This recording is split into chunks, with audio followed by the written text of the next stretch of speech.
I ti, da li znaš gdje su skrivene velike želje malih ljudi? Udobno se smjesti i zatvori oči, jer ću ti otkriti veliku tajnu malih ljudi. Tara i šapat noći. Na samom rubu velike šume živjela je mala lisica po imenu Tara. Imala je najmekše krzno boje zalaska sunca i oči koje su danju svjetlucale poput meda. Ali čim bi sunce započelo tonuti iza brda, njeno srce bi počelo brže kucati, jer Tara se bojala noći. Dok su druge lisice radosno izlazile, čim bi se pojavila prva zvijezda, Tara bi ostajala uz jazbinu.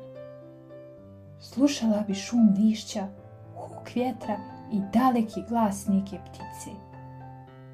I u svemu tome je čula opasnost. Noć je prevelika, šaptala bi. U njoj se mogu izgubiti. Jedne večeri, dok je pokušavala biti hrabra i napravila samo nekoliko koraka dalje nego inače, začu puckanje grančica iza sebe. Uplašeno potrča, ali potrča u pogrešnom smjeru. Kada je stala, šuma je bila tiha, pretiha. Nije prepoznavala drviće, nije vidjela jazbinu, samo sjene koje su se protezale poput dugih prstiju. Tara osjeti kako joj se oči pune suzama. Znala sam, noć me progutala, prošaputa. Tada začu tihi spori glas.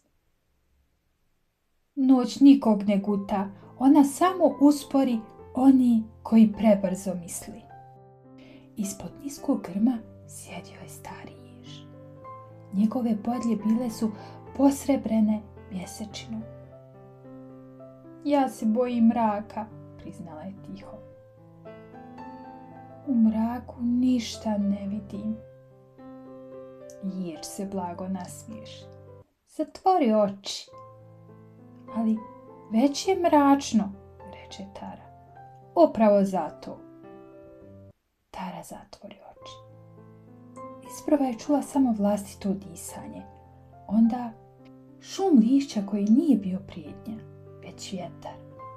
Korake koji nisu jurili prema njoj, već daleko od nje.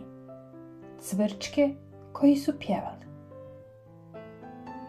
Noć ne viče, reče jež. Ona šapuće. Moraš naučiti slušati. Tara polako otvori oči.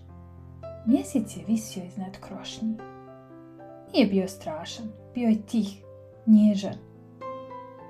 Napravila je jedan korak, pa još jedan.